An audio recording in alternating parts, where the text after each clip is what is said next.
Hello everyone, welcome to the channel conceptual study point. इस वीडियो में हम कवर करेंगे chi square test. This is Ankush टिप्टान।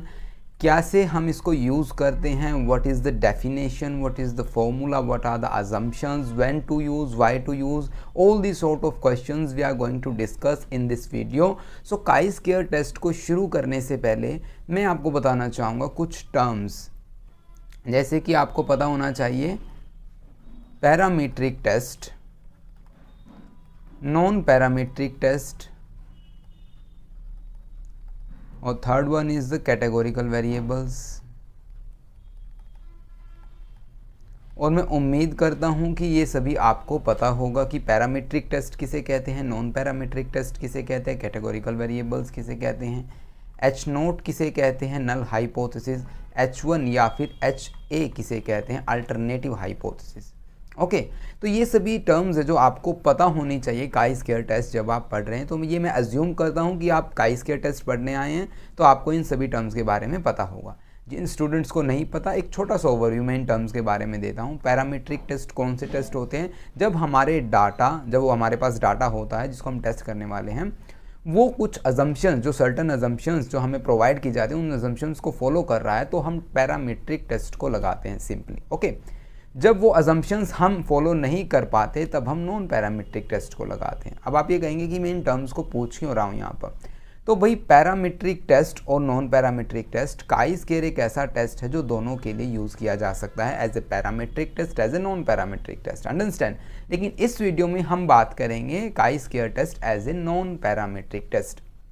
Okay अब कैटेगोरिकल वेरिएबल्स की बात करूँ तो कैटेगोरिकल वेरिएबल्स कौन से होते हैं। वेरिएबल्स का चैप्टर अगर आपने देखा होगा तो आपको कंफर्म पता होगा कि वेरिएबल्स क्या होते हैं, जो वेरी करते रहे, जिनकी वैल्यूज़ है जो चेंज होती रहे।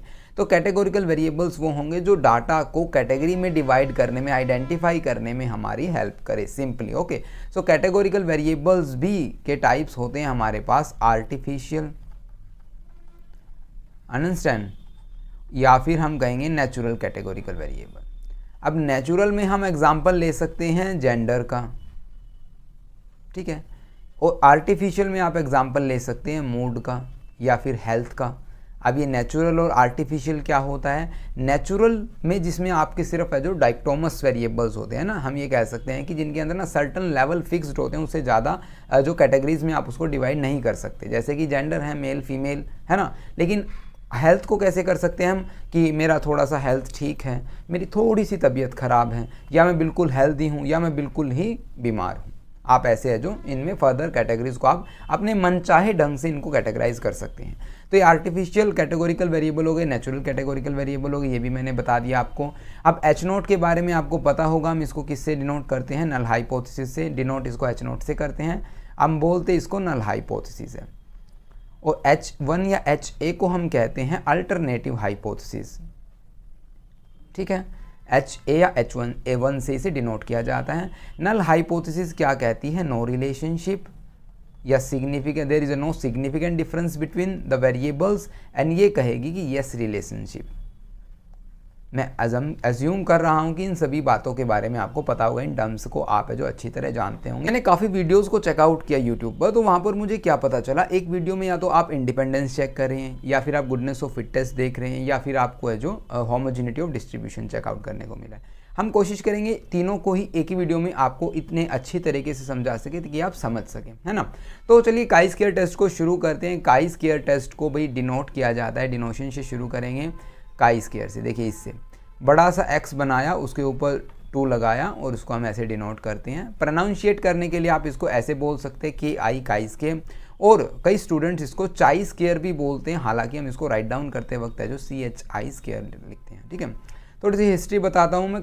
काई-स्क्वायर test as a non parametric test 3 चीज़ों के लिए यूज़ किया जाता है। कौन कौन सी चीज़ है, goodness of fit test, independence of variables, और होमोजेनिटी ऑफ डिस्ट्रीब्यूशन को चेकआउट करने के लिए। समझ में आया कि हम गुडनेस ऑफ फिट टेस्ट को टेस्ट कर रहे हैं, या फिर हम होमोजेनिटी ऑफ डिस्ट्रीब्यूशन को चेक कर रहे हैं, या फिर हम इंडिपेंडेंस ऑफ वेरिएबल्स को चेक कर रहे हैं। वेरिएबल्स कौन से, कैटेगोरिकल वेरिएबल्स। अब आपको थोड़ा सा अटेंशन पे करना होगा ताकि आप इन चीज़ों को समझ सकें। तो कार्ल पियर्सन थे जिन्होंने इसको डेवलप किया। कार्ल पियर्सन ने जो क्या किया, इसका यूज़ किया chi square test as a goodness of fit test, ठीक है। एक चीज़ आपको बिल्कुल कॉमन देखने को मिलेगी, काई स्क्वायर जब भी हम बात करेंगे तो वहाँ पर क्या होगा, ऑब्जर्व डाटा को एक्सपेक्टेड डाटा के साथ कंपेयर किया जाता है। एक हमारे पास ऑब्जर्व डाटा होगा, एक हमारे पास एक्सपेक्टेड डाटा होगा, उन दोनों की कंपैरिजन की जाती है, क्या इनके बीच में क्या रिलेशनशिप है, या इनके बीच में सिमिलैरिटीज़ हैं या नहीं है। अब जब हम बात कर रहे हैं गुडनेस ऑफ फिट टेस्ट की, तो यहाँ पर जब हम ऑब्जर्व डाटा और एक्सपेक्टेड डाटा को कंपेयर करेंगे तो हमारे पास क्या रिजल्ट्स निकल कर आएंगे। अगर अब ये आपने अभी तक क्वेश्चन नहीं पूछा कि ऑब्जर्व डाटा क्या होता है, एक्सपेक्टेड डाटा क्या होता है ना, ये भी तो आपको पूछना चाहिए था। तो ये भी मैं बता देता हूँ। मान लीजिए आपने 100 क्वेश्चंस के आंसर देने किसी भी एक एग्ज़ाम में, 100 क्वेश्चंस हैं आपके पास और आपको उनके आंसर करना है, और आप अपने आप आंसर करके आ गए हैं, और आपके फ्रेंड ने आपसे पूछा कि भाई कितने मार्क्स आ जाएंगे तुम्हारे, तो उसने कहा यार 45 आ जाएंगे, है ना। अब हम इतने इंटेलिजेंट नहीं हैं तो हमारे 45 आएंगे, तो आपने ये एस्टीमेट लगाया कि अंदाज़न मेरे 45 नंबर आ जाएंगे, तो ये क्या है, एक्सपेक्टेड वैल्यू। ठीक है, क्या है, एक्सपेक्टेड वैल्यू। अब बात आती है भी टीचर ने जब आपका जो मार्कशीट को चेक किया तो वहाँ पर क्या हुआ, वहाँ पर आपको 65 मार्क्स मिले, 65। ठीक है, अब ये 65 वैल्यू क्या होगी, ऑब्जर्व्ड वैल्यू। समझ रहे हैं, जो आपको इंटरप्रिटेशन के बाद मिले, या हम कहें कि हमारे पास मार्क्स को चेक करने के बाद मिले, एक एस्टीमेट जो हम हाइपोथेसाइज्ड वैल्यू होती है उनको हम कहेंगे एक्सपेक्टेड वैल्यू, और जो हमारी कैलकुलेटेड वैल्यू होगी हम उसको कह सकते हैं ऑब्जर्व्ड वैल्यू। जो हमें मिल रही है वो हमारी 65 है, जिसको हम ऑब्जर्व्ड वैल्यू बोले, जिसको हमने एक्सपेक्ट किया, उम्मीद लगाई कि हाँ उम्मीद है कि मेरे 45 मार्क्स आ जाएंगे, दैट्स इट, तो वो होगी expected value. Hope you understand what is the meaning of observed data and the expected data, या फिर ऑब्जर्व्ड वैल्यू या एक्सपेक्टेड वैल्यू। उम्मीद करता हूँ आप समझ गए होंगे। तो क्या होता है, इन दोनों को कंपेयर किया जाता है काई स्क्वायर में।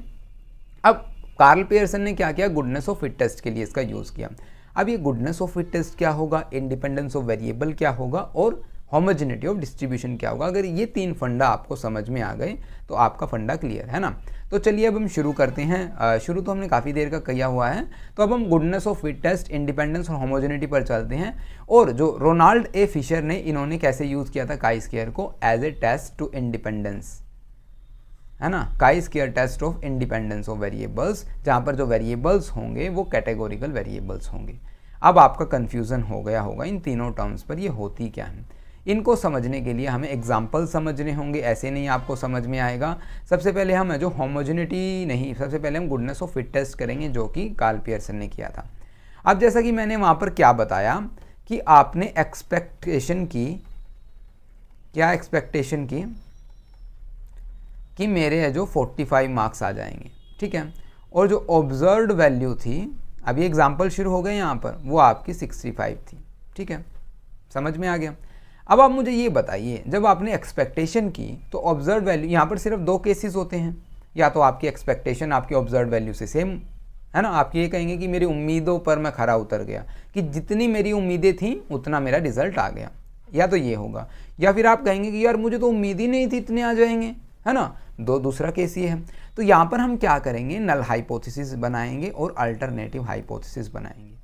तो नल हाइपोथेसिस क्या कहती है कि there is no difference between them, significant difference आप डाल लीजिएगा स्टेटमेंट में, बिटवीन देम। ठीक है, और ये क्या कहेगा कि देयर इज सिग्निफिकेंस या significant difference between them. Understand, ये दो स्टेटमेंट हमारी तीनों केसेस में बनेगी, ये भी आप सोचते रहिए। ठीक है, कि हमारी यहाँ पर गुडनेस ऑफ फिट टेस्ट में, होमोजेनिटी, इंडिपेंडेंस, तीनों में ऐसी हम रिलेशनशिप बनाएंगे। हमारा काम क्या है, यहाँ पर हमारे पास एक्सपेक्टेड वैल्यू 45, ऑब्जर्व वैल्यू क्या होंगे, 2 केस होंगे, या तो आप उम्मीदों पर खरे उतर जाएंगे या फिर आप उम्मीदों से परे हो जाएंगे, है ना। तो जब मान लीजिए पहला केस हमने क्या कंसीडर किया, केस फर्स्ट, हमने कहा कि हमारी एक्सपेक्टेड वैल्यू, या हम इसको expected value EV write down करेंगे, ठीक है, अब is equal to observed value. अब आप मुझे बताइए, यदि आपकी एक्सपेक्टेड वैल्यू जो आपने उम्मीद की वो ऑब्जर्व्ड वैल्यू के बिल्कुल बराबर आ जाती है, तो आप क्या करेंगे बताइए। यहाँ पर ये क्या है, देयर इज नो, इसका मतलब क्या हुआ कि दोनों के बीच में कोई भी डिफरेंस नहीं है। इट मीन्स हमारी H0 क्या होगी, ट्रू हो गई यहाँ पर। तो हमारी जो हम क्या करते हैं, एच नोट को रिजेक्ट करते हैं, लेकिन हम यहाँ पर जब ये ट्रू है तो हम इसको क्या करेंगे, एक्सेप्ट करेंगे, बात खत्म हो जाती है।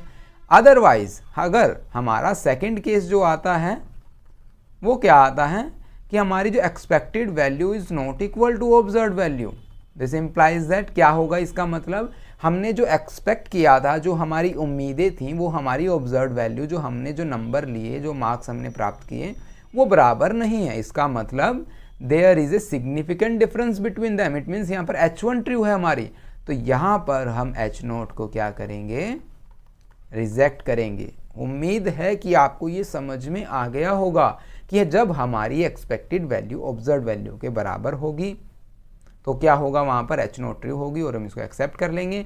EV जब ऑब्जर्व्ड वैल्यू के बराबर नहीं होगी तो हम H नोट को रिजेक्ट करेंगे, सिंपली। बिल्कुल आसान था, बिल्कुल आसान था। ये एग्जाम्पल आप समझ के रखिए, जब आप उम्मीदों पर खरे उतर जाएं तो आपकी EV is equal to OV होगी। जब आप अपनी उम्मीदों से, एक्सपेक्टेशन से परे हो जाए, दूर हो जाए, इट मीन्स आपकी एक्सपेक्टेड वैल्यू और ऑब्जर्व्ड वैल्यू के बीच में काफ़ी डिफरेंस था। ओके, अब ये गुडनेस ऑफ फिट टेस्ट तो अभी तक आपको समझ नहीं आया होगा। भाई गुडनेस ऑफ फिट टेस्ट क्या कहता है कि यदि आप दोनों वैल्यू सेम हैं, बराबर हैं, तो इसका मतलब आप गुडनेस ऑफ फिट टेस्ट यहाँ पर बताएंगे। अदरवाइज वहाँ पर गुडनेस ऑफ फिट टेस्ट है जो आपका टेस्ट शो नहीं करेगा, है ना। सिंपली यही था। लेकिन यहाँ पर जो मेन इंपॉर्टेंट चीज़ें समझने की है कि आप H नोट को कब एक्सेप्ट कर रहे हैं, कब रिजेक्ट कर रहे हैं, क्या कोई मिस्टेक तो नहीं हो रही है ना, तो ये आपको समझना था। ठीक है, ये हो गया हमारा test for goodness of fit. Okay, यहाँ पर भी मैंने ये बातें पहले इसलिए नहीं बताई क्योंकि अगर मैं यहीं बता देता ना, यहाँ पर देखिए मैं बता भी देता हूँ, यहाँ पर इसलिए नहीं बताई, कभी अब मैं पहले बता देता तो शायद आपको समझ में नहीं आती, लेकिन अब आपको समझ आ जाएगी। ये कहता है कि if observed value match the expected value, अगर दोनों वैल्यू बराबर हो जाती है तो हम काई स्क्वायर को as a goodness of fit test बताएंगे, है ना। अंडरस्टैंड, ये हो गया आपको क्लियर। अब हम बात करते हैं इंडिपेंडेंस की। देखिए इंडिपेंडेंस का क्या मतलब है कि जब हमने जो वेरिएबल्स लिए हैं हमारी स्टडी में, क्या वो इंडिपेंडेंट इन नेचर शो कर रहे हैं, क्या वो एक दूसरे से अफेक्ट कर रहे हैं, वेदर इट्स डिपेंडेंट और इंडिपेंडेंट, ये हमें फाइंड आउट करना है कि ये इंडिपेंडेंट है या डिपेंडेंट है। अब कैटेगोरिकल वेरिएबल्स को आप कैसे समझेंगे, यहाँ पर हम एग्जाम्पल क्या लेंगे, यहाँ पर एग्जाम्पल होगा हमारा स्मोकिंग हैबिट और जेंडर का। अब देखिए यहाँ पर भी वही दो केस हम यहाँ पर स्टडी करने वाले। देखिए यहाँ पर मैंने नल हाइपोथेसिस वहाँ पर भी राइट डाउन की है, उस पर भी बता देता हूँ मैं आपको। नल हाइपोथेसिस क्या कहेगी, सर्वे रिजल्ट्स, ये आप पढ़िएगा, ठीक है, नहीं बताते हम इसको, वहीं पर हम करेंगे, नेक्स्ट वीडियो लंबी हो जाएगी फिर, है ना। तो यहाँ पर भी क्या होगा, हमारे पास दो केसेस होंगे। पहली बार स्मोकिंग हैबिट्स को हम कहाँ पर डालेंगे, यहाँ पर बिल्कुल छोटे छोटे अक्षर में डाल देता हूँ इसको, जो स्मोकर होते हैं या फिर नॉन स्मोकर होंगे, या तो जो धूम्रपान करते हैं या जो नहीं करते, है ना। जेंडर में क्या होगा, male and female. Okay, so independence का मीनिंग ये है कि क्या जेंडर का मतलब मीन्स मेल होना फीमेल होना क्या स्मोकिंग हैबिट पर इफेक्ट डालता है। क्या आपको ऐसा लगता है कि क्या मेल ज़्यादा स्मोकिंग करते हैं या फीमेल ज़्यादा स्मोकिंग करते हैं, या फिर आपको ये लगता हो कि मेल ज़्यादा स्मोकिंग, अगर आप मेल हैं तो आपको स्मोकिंग ज़्यादा ही वहाँ पर मिलेगी otherwise as a comparison to female के कंपैरिजन में, अंडरस्टैंड। या फिर आपको ये ज़्यादा लगता हो कि फीमेल अगर आप हैं तो आप फीमेल में ज़्यादा स्मोकिंग है या फिर कम स्मोकिंग है। तो इंडिपेंडेंस चेक करने का मीनिंग यहाँ पर ये है कि इनके बीच में जो रिलेशनशिप है क्या वो एक्चुअल में रिलेशनशिप है या फिर बाय चांस पाई जा रही है वो। तो ये हमें फाइंड आउट करना है, डिटरमाइन करना है कि इंडिपेंडेंस से हम ये चेक करते हैं किसी भी डाटा में, अंडरस्टैंड। तो हमने ये एग्जांपल लिया कि मेल फीमेल कैसे स्मोकिंग और नॉन स्मोकिंग को बताएगा, तो हमने यहाँ पर क्या किया, एच नोट बनाया। एच नोट क्या कहेगा, there is no significant relationship, है ना, नो देयर इज नो, मैंने सिर्फ इतना ही लिखा। H1 अल्टरनेटिव हाइपोथेसिस कहेगी देयर इज, यहाँ पर है सिग्निफिकेंट रिलेशनशिप है इनके बीच में कोई ना कोई, है ना। तो अब हमने ये क्या क्या कहा, तो यहाँ पर H नोट और H1 का मीनिंग क्या होगा, जब ये कह रही है कि इनके बीच में कोई भी संबंध नहीं है, there is a no relationship, या फिर हम कहेंगे यही कहेंगे हम, there is a no relationship, तो इसका मीनिंग क्या हो गया, ये दोनों बिल्कुल अलग अलग हैं। इट मीन्स यहाँ पर बोथ वेरिएबल्स आर इंडिपेंडेंट। हमारी नल हाइपोथेसिस कहेगी कि gender and smoking habits are independent, इनके बीच में कोई रिलेशनशिप नहीं होती, अंडरस्टैंड। अल्टरनेटिव हाइपोथेसिस क्या कहेगी, सेकंड की, देयर इज सिग्निफिकेंट रिलेशनशिप, हम ये कह सकते हैं। तो gender and smoking are dependent, इनके बीच में कोई ना कोई रिलेशनशिप है ना, यहाँ पर कोई ना कोई रिलेशनशिप एग्जिस्ट कर दिया। इट मीन्स यहाँ ये है जो स्मोकिंग और जेंडर है जो डिपेंडेंट है, ये हमें फाइंड आउट करना है यहाँ से। अंडरस्टैंड? तो इंडिपेंडेंसी आप समझ गए होंगे कि आपका जो दो कैटेगोरिकल वेरिएबल्स आपने लिए हैं क्या वो एक दूसरे पर डिपेंड करते हैं या इंडिपेंडेंट इन नेचर। अगर डिपेंड करते हैं तो वो रिलेशनशिप बाय चांस है या फिर एक्चुअल में वो रिलेशनशिप पाई जाती है, ये हमें फाइंड आउट करने में हेल्प करता है chi square test as a independence of categorical variables. Understand? तो यहाँ पर हमने दो समझे हैं, goodness of fit test, chi square test as a goodness of fit और chi square test as a independence of categorical variables. अब थर्ड वन जो है हमारा homogeneity of distribution. Homogeneity of distribution क्या कहेगा, यहाँ पर भी हमारी दो हाइपोथेसिस बनेगी, एक H0 बनेगी और एक H1 बनेगी। तो आपने स्टैटिस्टिक्स में पढ़ा हो कि एक होमोजेनिटी ऑफ वेरिएंस होता है। यहाँ पर जो हम होमोजेनिटी पढ़ रहे हैं वो डिस्ट्रीब्यूशन से रिलेट करके पढ़ रहे हैं। अंडरस्टैंड? यहाँ पर जो होमोजेनिटी का मीनिंग है कि जब हम वेरिएबल्स को उठा रहे हैं, जो हमारे डाटा को पिक कर रहे हैं, तो क्या वो डाटा सेम डिस्ट्रीब्यूशन शो कर रहा है जिस डाटा को हमने पिक किया है। कैसे समझेंगे इस एग्जाम्पल को? इसको समझेंगे एक इनकम लेवल से। देखिए यहाँ पर income level in man and women. अब मैन एंड वुमेन यहाँ पर क्या हो जाता है, जेंडर, ये हो गए कैटेगोरिकल वेरिएबल्स। और इनकम लेवल हमारे यहाँ पर डिस्ट्रीब्यूशन को शो करेगा, क्या दोनों मेल और फीमेल में इनकम लेवल के सेम डिस्ट्रीब्यूशन शो कर रहे हैं। ये हमें चेकआउट करने में मदद करता है chi square test as a homogeneity. Understand? The test is used to determine whether two or more categorical variables are similar in their distribution. क्या उनकी डिस्ट्रीब्यूशन सेम है, ये हमें काई-स्क्वायर टेस्ट से पता लग जाता है। एग्जाम्पल क्या कहेगा, हाइपोथेसिस क्या कहेगी, there is no significant difference। और यहाँ पर ये क्या कहेगी alternative hypothesis, there is significance difference, है ना, यही कहेगी ना। अब आप मुझे ये बताइए यहाँ पर जो H0 का मीनिंग क्या होगा। जैसे कि हमने उसमें क्या कहा था, गुडनेस ऑफ फिट टेस्ट में हमने पढ़ा यहाँ पर इस वाली में, और इंडिपेंडेंस में हमने H0 का मीनिंग निकाला। तो यहाँ पर H0 क्या कहेगी, there is no significant difference between. It means कि इनके बीच में कोई भी डिफरेंस नहीं है। इसका मतलब ये दोनों के दोनों वेरिएबल्स मेन और विमेन दोनों में इनकम डिस्ट्रीब्यूशन सेम है। हम यहाँ पर कहेंगे होमोजेनिटी शो करेगा, है ना। और यहाँ पर ये कहेंगे कि बोथ आर डिफरेंट, मतलब there is a significant difference between them, इनके बीच में डिफरेंस है। तो डिफरेंस है तो इसका मतलब क्या है, यहाँ पर होमोजेनिटी शो नहीं करेगा, है ना, नॉट शोइंग। ओके, यहाँ पर आपको समझ में आया कैसे काई-स्क्वायर में एक्सपेक्टेड डाटा, ऑब्जर्व डाटा को कंपेयर किया जाता है, कैसे हम ये फाइंड आउट करते हैं कि हमारा test goodness of fit test show कर रहा है, टेस्ट इंडिपेंडेंस ऑफ वेरिएबल्स को चेक कर देगा, या फिर टेस्ट फॉर होमोजेनिटी को भी हम यहाँ पर चेक कर सकते हैं कि काई-स्क्वायर टेस्ट को as a homogeneity of distribution हम चेकआउट कर सकते हैं। सिंपली ये तीन चीज़ें हमने पढ़ी, यहाँ पर तीनों में हमने दो दो हाइपोथेसिस को समझा, H0, H1 कैसे ये इनका मीनिंग क्या है, कैसे ये हमारे को जो आंसर प्रोवाइड करेंगी, कैसे हम इनको इंटरप्रेट करेंगे, ये हमने समझा। तो मुझे उम्मीद है कि यहाँ पर आपको तीनों पॉइंट अगर आपको समझ में आ गए हैं तो आपको हर एक क्वेश्चन जो आपने थंबनेल में देखा था वो सभी आंसर आपको मिलने वाले हैं। तो अब हम यहाँ पर बात करते हैं नोट की। नोट क्या है यहाँ पर, if chi square statistics is greater than the critical value then the null hypothesis of independence, homogeneity and goodness of fit test is rejected. अब आप ये भी पूछ सकते हैं कि काई-स्क्वायर स्टैटिस्टिक्स किसे कहेंगे, काई कैलकुलेटेड को, क्रिटिकल वैल्यू किसे कहेंगे, काई टेबल वैल्यू को।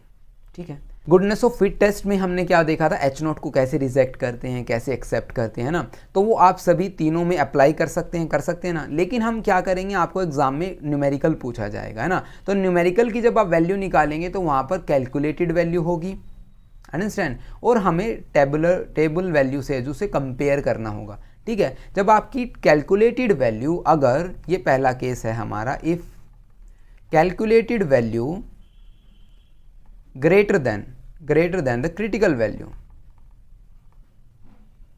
क्रिटिकल वैल्यू किसे कहेंगे हम, टेबल वैल्यू को। ठीक है। अगर कैलकुलेटेड वैल्यू टेबल वैल्यू से ज़्यादा आ जाती है तो हम एच नोट को वहाँ पर रिजेक्ट करेंगे। यहाँ पर सिंपल सा मीनिंग ये है कि there is a significant difference between the observed and expected frequencies and the null hypothesis should be rejected. Simple है। ये मैं पहले बता चुका हूँ कि जब हम एच नोट को रिजेक्ट कर रहे हैं तो इट मीन्स क्या होगा, वहाँ पर H1 को एक्सेप्ट कर रहे हैं।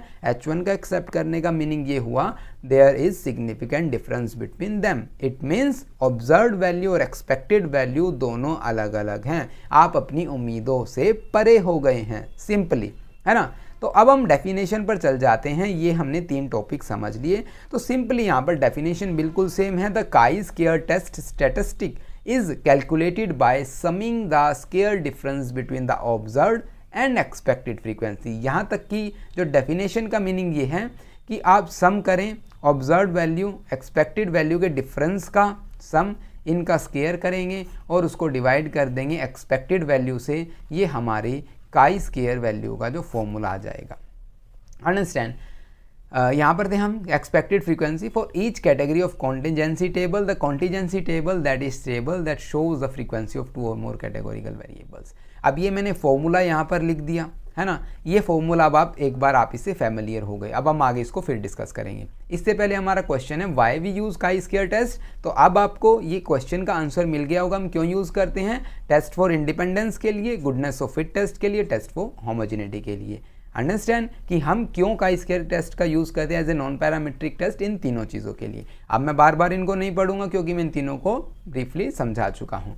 अजम्पशंस क्या होंगी काई-स्क्वायर टेस्ट की कि हम रैंडम सैम्पलिंग करें, जो हमारे कैटेगोरिकल जो वेरिएबल्स हैं जो वो कैटेगोरिकल होनी चाहिए और म्यूचुअल एक्सक्लूसिव होने चाहिए, और जो हमारा जो एक्सपेक्टेड वैल्यू होगी ना कॉन्टिजेंसी टेबल में वो ग्रेटर देन और इक्वल देन 5 होनी चाहिए, 5 से बड़ी वैल्यू, अदरवाइज हमारा जो टेस्ट है वो वैलिड नहीं कंसीडर किया जाएगा। These are the assumptions. Okay, next आता है हमारा हाउ टू यूज़, कैसे हम इसको यूज़ करेंगे। अब हाउ टू यूज़ में क्या होगा, मैंने फॉर्मूला क्या बताया था, O minus E divide by E, O minus E का square summation is equal to chi square. अब यहाँ पर आपको O का मीनिंग पता लग गया होगा, ऑब्जर्व्ड वैल्यू, E का एक्सपेक्टेड वैल्यू, ये भी पता लग गया। अब क्वेश्चंस आता है कि ऑब्जर्व्ड वैल्यू तो हमें मिल जाएगी, है ना, एग्जाम में आपको ऑब्जर्व्ड वैल्यू मिल जाएगी, एक्सपेक्टेड वैल्यू कैसे निकालेंगे, इन सभी को हम स्टेप बाय स्टेप अभी समझेंगे। पहले मैं आपको थ्योरी बताता हूँ, फिर आपको एक प्रैक्टिकल के साथ समझाएंगे ताकि आप बिल्कुल परफेक्टली इसको समझ पाएँ। तो हाउ टू यूज़ का आंसर कैसे करेंगे, सबसे पहले आपको नल हाइपोथेसिस फॉर्मुलेट करनी होगी, अल्टरनेटिव हाइपोथेसिस फॉर्मुलेट करनी होगी, ये हमारा फर्स्ट स्टेप है, ये बिल्कुल सिंपल है। ओके, सेकंड स्टेप आता है कि हमें कॉन्टिजेंसी टेबल का तैयार करें with help of our observation table, है ना। जो हमारी ऑब्जर्व डाटा है उसकी हेल्प से हम क्या करेंगे, कॉन्टिजेंसी टेबल या फिर एक्सपेक्टेड वैल्यूज़ वहाँ से फाइंड आउट करेंगे। तो वहाँ पर हम क्या करेंगे, third calculate the expected frequencies each cell की, हर एक सेल की हम निकालेंगे। उसके बाद हम क्या करेंगे, कंप्यूट द काई-स्क्वायर टेस्ट, ये वाले फॉर्मूला की वैल्यूज़ को निकालेंगे। ठीक है, अब यहाँ पर ये पॉइंट्स आप ठीक कर लीजिएगा, यहाँ पर इन पॉइंट्स में मिस्टेक है 1 2। ओके, फिर हमारी O माइनस ई जो हमारे काई-स्क्वायर की वैल्यू निकल आएगी। उसके बाद जो हमारा मेन स्टेप है वो डिग्री ऑफ फ्रीडम को फाइंड आउट करना है।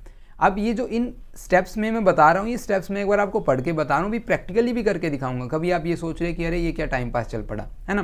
तो डिग्री ऑफ फ्रीडम कैसे निकालेंगे एक बार मैं अभी बताता हूँ, फिर मैं न्यूमेरिकल में बताऊँगा।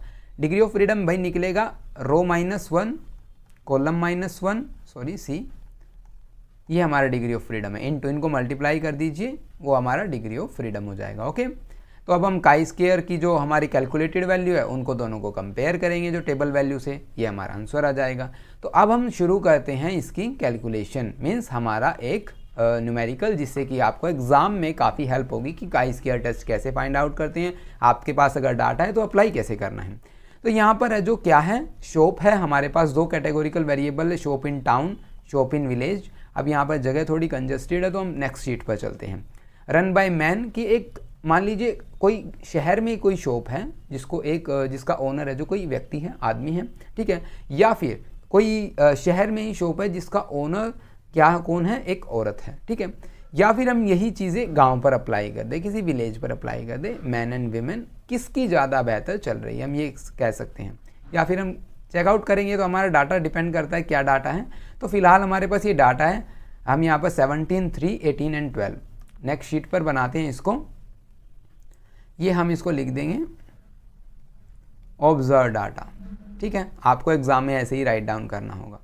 आपने लिखा यहाँ पर 17, 3, 18 एंड 12, ओके। ऐसा ये टाउन है, ये हमारा विलेज है, ठीक है। यहाँ पर मैन, यहाँ पर विमेन, ओके। ये हमारा डाटा हो जाता। तो सबसे पहला आपका क्या काम है, आपको क्या करना होगा यहाँ पर कि आप टोटल लिखेंगे यहाँ पर, ओके। यहाँ पर इसका टोटल बनाएंगे, यहाँ पर इसका टोटल बनाएंगे और इसको एक टेबल बना लेते हैं पहले। अब हम इसकी टेबल कर लें। यहाँ पर 15 हो जाएगा, यहाँ पर 20, यहाँ पर 10, 30, तो यहाँ पर हो जाएगा 50। सॉरी एक सेकेंड, इसको अच्छी तरह लिख देते हैं। यहाँ पर हमारा 50 हो जाता है और यहाँ पर हमारी कैलकुलेशन आप चेक कर लीजिएगा साथ के साथ, जहाँ पर भी गलत हो तो आप ठीक कीजिएगा उसको, ठीक है। तो ये हमारा हो गया टेबल, हमारी ऑब्जर्व डाटा। नेक्स्ट स्टेप जो हमारा मेन स्टेप आता है वो होता है हमारे पास एक्सपेक्टेड वैल्यू को निकालना, ठीक है।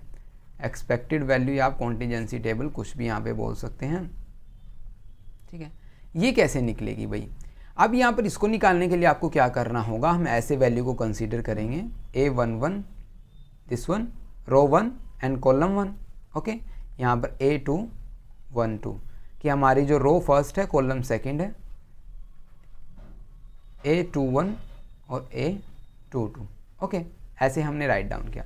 अब यहाँ पर जो कॉन्टीजेंसी टेबल में हम जो फ्रीक्वेंसीज फाइंड आउट कर रहे हैं उनको निकालने का फॉर्मूला है। कैसे निकालते हैं? मान लीजिए आपको A11 निकालना है, ये वाली वैल्यू निकालनी है, ठीक है। तो हम इसके डायरेक्ट टोटल वाला राइट डाउन करेंगे 35, ठीक है। और यहाँ पर उसके बाद इससे नीचे टोटल वाला 20 डिवाइड बाय ये वाला टोटल हमारा, ओके, 50। सिमिलरली यहाँ पर होगा, कलर चेंज करते हैं इसका, यहाँ पर भी क्या होगा, अब A12 है हमारा, पहली रो है, सेकंड कॉलम है, तो इसकी वैल्यू होगी 18। तो यहाँ पर हम क्या लिखेंगे, 35 मल्टीप्लाई बाय ये वाली value 30 divide by 50, okay. Similarly यहाँ पर 3 की वैल्यू मतलब 21 की वैल्यू होगी, तो 21 की वैल्यू क्या होगी, 15 into 20 divide by 50, okay. A22 की वैल्यू क्या होगी, 15 इंटू 30 डिवाइड बाय 50। ये 50 सेम रहेगा, है ना, क्योंकि टोटल हमें राइट डाउन करना है। तो अब हम इसको क्या करेंगे, सोल्व करेंगे सभी की वैल्यू को। तो यहाँ पर क्या हो जाएगा, 7, 14 हो जाएगा यहाँ पर भी ऐसे ही करेंगे, 7, 21 हो जाएगा, यहाँ पर भी ऐसे ही होगा, यहाँ पर 5, 3, यस 6 हो जाएगा, यहाँ पर 3, यहाँ पर 9 हो जाएगा। तो ये हमारी कॉन्टीजेंसी टेबल आ गई, आप इसको टेबल में बनाइएगा और हमारा हो जाता है यहाँ पर एक्सपेक्टेड वैल्यू निकल कर आ गई है। तो अब हम चलते हैं इसको आगे क्या करना है हमें, जो हमारी टेबल वैल्यू यूँ थी, हम इन्हें इसको टेबुलर मतलब कॉलम की फॉर्म में राइट डाउन करेंगे। जैसे कि 17 वैल्यूज़ क्या थी, 18, 3 एंड 12, 18, 3 एंड 12, ये हो गई हमारी ऑब्जर्व्ड वैल्यू, ठीक है। यहाँ पर क्या लिखेंगे हम, expected value, okay. Expected value क्या है हमारी, 14, 21, 6 एंड 9, ओके। यहाँ पर क्या होगा, 14, 21, 6 एंड 9, ठीक है। अब हमारा हो जाता है यहाँ पर न्यूमेरिकल शुरू, ये हमारा O, ये हमारी E। तो अब आपको बिल्कुल सिंपल है, क्या निकालना है, O माइनस E का स्क्वायर डिवाइड बाय E। तो अब आप क्या करेंगे, यहाँ से O माइनस E को यहाँ पर राइट डाउन करेंगे, फिर O माइनस E यहाँ पे write down, O minus E यहाँ पे, O माइनस E यहाँ पे, फिर उनको स्क्वायर करेंगे, डिवाइड बाय ई करेंगे। आपको बातें सिर्फ कौन सी याद रखने की हैं कि आपको जब ई से आप डिवाइड करेंगे तो एक्सपेक्टेड वैल्यू जिसकी जो है उसी से आप उसको डिवाइड करेंगे। जैसे कि मान लीजिए हम यहाँ पर कंसीडर कर लेते हैं कि आपको इस वाली वैल्यू को कंसीडर करें तो हम कहेंगे कि यहाँ पर 3 आपकी वैल्यू आ जाएगी ओ माइनस ई, ठीक है। अब आप ई का जब आप स्क्वायर करेंगे तो 9 आ जाएगा, और 9 को जब आप 9 से ही डिवाइड करेंगे, ऐसा नहीं है कि आप किसी और एक्सपेक्टेड वैल्यू से इसको डिवाइड करेंगे। सिमिलरली यहाँ पर आप 6 से डिवाइड करेंगे, सिमिलरली यहाँ पर 21 से डिवाइड करेंगे, यहाँ यहाँ पर 14 से डिवाइड करेंगे, ये आपको बात ध्यान रखने की है। उसके बाद आपको इसका समेशन करना होगा, जो भी वैल्यू आएगी यहाँ पर, एक सेकेंड, ओ माइनस ई का square divide by E summation, जो भी वैल्यू आएगी वो हमारी क्या होगी, काई कैलकुलेटेड। ओके, अब काई कैलकुलेटेड यदि ग्रेटर देन हो जाती है टेबल वैल्यू से, तो अब हम क्या करेंगे, यहाँ पर एच नोट को रिजेक्ट कर देंगे। ठीक है, इसका मतलब वहाँ पर कोई ना कोई सिग्निफिकेंट डिफरेंस पाया जाएगा। तो आपको ऐसे न्यूमेरिकल करना है, ये मैंने स्टेप्स बताए। अब ये न्यूमेरिकल मैंने क्यों नहीं किया, आपने वीडियो कंप्लीट देखी है और ये चीज़ें समझ में आ गई है, तो आप हमें कमेंट सेक्शन में इसका आंसर बताएंगे, यही आपका होमवर्क है। ठीक है, अगर आपको किसी भी तरह का इस काई स्क्वायर टेस्ट के टॉपिक से कोई भी डाउट है तो आप हमें कमेंट सेक्शन में कमेंट करके बता सकते हैं, पूछ सकते हैं, और आंसर आपको बताना होगा, इसका आंसर क्या होगा। के लिए नमस्कार, मिलते हैं नेक्स्ट वीडियो में। Thank you for watching this video, have a nice day.